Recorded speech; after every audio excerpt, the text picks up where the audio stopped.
Всем привет, мои дорогие! Вы на канале Сладкий Мастер. Готовили песочный пирог с корицей и грецкими орехами. Пирог по данному рецепту получается очень вкусный и простой в приготовлении. Приятный аромат корицы на кухне – это отличный повод собраться в кругу близких людей с чашкой горячего чая или кофе. Особенно если за окном пасмурно и хочется домашнего уюта. Друзья, более подробное описание рецепта, также особенности и мерные значения по продуктам вы можете посмотреть в рекомендациях, которые я всегда оставляю под каждой публикацией. Для начинки в миске добавляю сахар, муку, корицу и мягкое сливочное масло. Перетираю сухие ингредиенты руками до масляно-мучной крошки, чтобы получился песочный штрезель. В штрезель добавляю молотые грецкие орехи. Перемешиваю все ингредиенты. Вот такая масляно-мучная начинка с орехами получилась.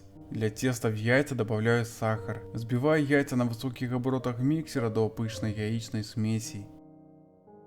В яичную основу добавляю разморенное сливочное масло и сметану.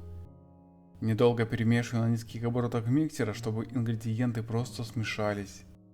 Всыпаю муку, ванилин, разрыхлитель, соду и соль. Сначала перемешиваю вручную, чтобы сухие ингредиенты не разлетелись в стороны. Затем недолго перемешиваю на низких оборотах миксера, чтобы получилось кексовое тесто. Вот такое тесто получилось. Форму для выпекания предварительно выстеленной пекарской бумагой диаметром 23 см выкладываю все кексовое тесто. Распределяю тесто по всей поверхности формы. Сверху выкладываю начинку с орехами. Осторожно выравниваю начинку силиконовой лопаткой по поверхности теста. Убираю форму с тестом в разогретую до 170 градусов духовку на 40 минут. Готовность выпечки проверяйте деревянной шпажкой.